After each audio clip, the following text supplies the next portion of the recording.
How's it going, pals? This is Ernez. WWE Games on Twitter announced a new mode for WWE 2K19 simply called Towers.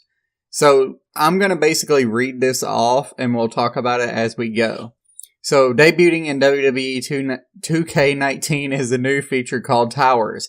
In this new mode, players choose WWE superstars or their My Players to compete against a string of WWE superstar opponents. Each tower features its own unique theme and is populated by a roster of WWE superstars across a variety of challenging matches, including different win conditions and fun stipulations. So basically, this is like your Mortal Kombat towers, or your, I believe Injustice 2, I know, at least had it. So, it seems like it's that type of thing.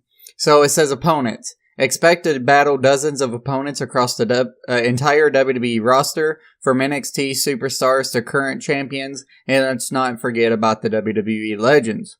So we're going to jump over here to the pictures, and just to talk about some of the legends they talk about, we had The Rock 01 there, we have Kurt Angle 06, we have Eddie Guerrero, Ultimate Warrior, so we have some of those confirmed in the game. We also had The Undertaker, The Rock, Stone Cold, we have Braun Strowman, Andre the Giant, I couldn't think of his name, what the heck, Chris Jericho, Randy Savage, we have Vader, we have Trish Stratus, and we also have Asuka.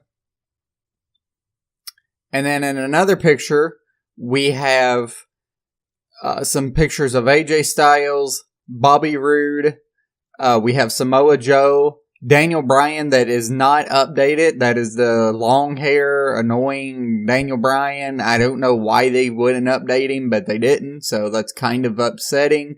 And Carl Anderson. Then in another picture, we have John Cena, Big E, I said Braun Strowman already, Seth Rollins, and Brock Lesnar, of course. So getting back to the towers. There are two types of towers in WWE 2K19 that play differently from one another. Gauntlet. In a Gauntlet tower, players need to complete the Gauntlet entirely in one session, so you have to sit down and play it all. Quitting early or losing a match resets the progress back to 0.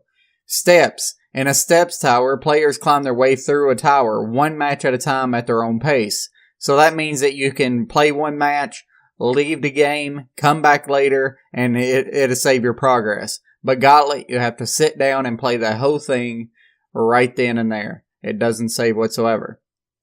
Tower goals. Some towers feature their own set of goals, including such challenges as reaching a specific score and simply reaching the end of the tower. Stipulations. Some matches add an extra layer of depth in the form of player and opponent buffs. A few examples include starting a match with a finisher or an event starting with health in the red.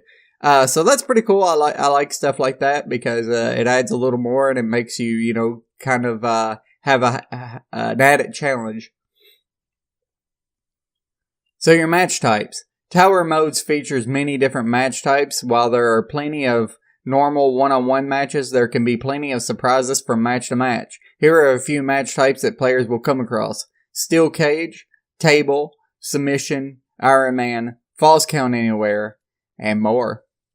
2K Towers. In 2K Towers, players choose a WWE superstar to complete against a wide range of WWE superstar opponents across a number of challenging towers. Each tower has a unique theme focused on showcasing the roster it includes or pays homage to a specific match type. So once again, as you can see on the picture, you see the Legends, the People's Tower. Steps, 15 matches, tower score 0. And your challenges is score 45,000, 90,000 points, or 120,000 points. So that's pretty cool. Sounds pretty fun. And in the next one, you also see some of the other towers, which is Tour of WWE, Legends Andre's Alliance, Legends Jericho's List, Legends Randy Savage, Legends The People's Tower, Monsters, Women's Revolution 1 and Women's Revolution 2. And one of them's Raw and one of them's SmackDown. I also want to point out that WCW Monday Nitro is confirmed to be back in the game, and SummerSlam 88 as well. Oh, and the old Raw is War Arena. Legends Lore. Exclusive to 2K Towers, Legends Lore is a feature that highlights the history and accomplishment of all the undeniable WWE legends featured in WWE 2K19. And now we're talking about the AJ Styles $1 Million Tower. The phenomenal one is featured in his own high-profile tower called the AJ Styles $1 Million Tower. This tower is not for the weak of heart and will take extra determination and willpower to conquer it in full. Not only are the opponents in this tower a collection of some of WWE's finest, but they are also set at higher difficulties. Finally, a player's health does not regenerate in between matches. So once you start with that tower, you're going to have the same health all the way through that tower. Woo, that's pretty good. Those who preserve and manage to make it through the gauntlet will be rewarded handsomely.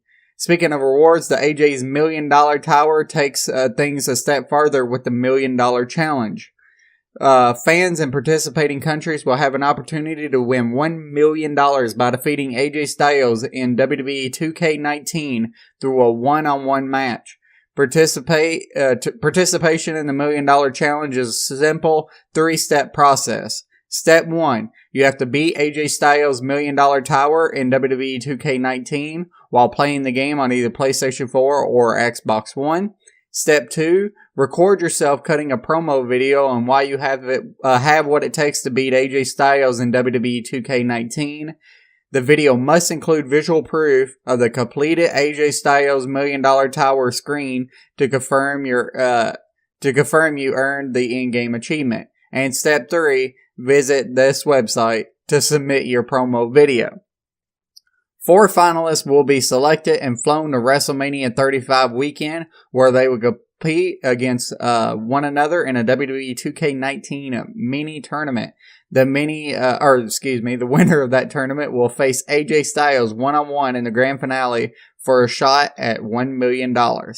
So that's pretty cool. I mean, yeah. So the tower's details on that as well is that you must defeat all 15 opponents in the AJ Styles $1 Million Tower. You must beat all 15 opponents in one run. Health between matches does not regenerate, and a loss will reset your progress back to the beginning of the tower. Also, we get to see AJ Styles' attire here. It's the black and light blue. So, yeah. So, in the My Player Tower, players will use their My Players to battle through towers crafted to challenge both new and experienced players. In addition to a set of permanent towers, players will find unique, daily, weekly, and even pay-per-view based towers. I love that because it's going to make you replay, so that's pretty cool. Every single day, a new tower will appear for players to take on, while every week there will be a new weekly tower that is a bit longer than the daily tower, so be sure to start early. Stars earned from these towers count toward all pay-per-view events and Road to Glory qualifications, so it's a good idea to tackle these as often as possible. Finally, pay-per-view towers are active alongside WWE's pay-per-view schedule. To qualify for these towers, players will need to meet a specific star requirement. Completing pay-per-view towers will unlock exclusive superstar parts for My Players. Now, I am wondering though, when they talk about the superstar parts though, does that mean for the actual regular thing, or is it back to things My Player parts just specific to Road to Glory? That's going to be a totally different thing for me. But it sounds like it's actually a little more fun this time, so I might get into it. Who knows? But in the picture of the daily, weekly, and all that, we see daily, best of the best. Weekly, 5 count. Pay-per-view, Extreme Rules. NXT, Champions of NXT. SmackDown, Champions of SmackDown, 16 through 18. And Champions of Raw, 16 through 18 as well. So, I just wanted to say that I did notice on the picture as well, there is a button at the bottom that says Loot Pack Store. So a lot of you that, are a little afraid of that, there it is right there. Of course, that doesn't necessarily mean you have to use money to get those. I'm just saying that the loot packs are there. And, yeah. So let me know what you think about all this. Are you excited? I'm a little curious. I don't know how much I would pay attention to it once I get into the game. I do think there's something that should be in the game to make replayability if you're not into universe mode. So this may be it. I'm not sure. I don't want any mode to ever have exclusive things where you can't get it in the regular game, you know, because then they're going to make it where you don't have anything in the game, and then they're just going to add everything to this mode that you unlock, and then you're kind of forced to play it instead of, you know, because to me, this type of game is one of those ones where you get online, or you get on and you kind of chill out, not, oh my god, I better go play and get this. But let me know what you think about all this in the comments below, and as always, you could be a pal, and subscribe.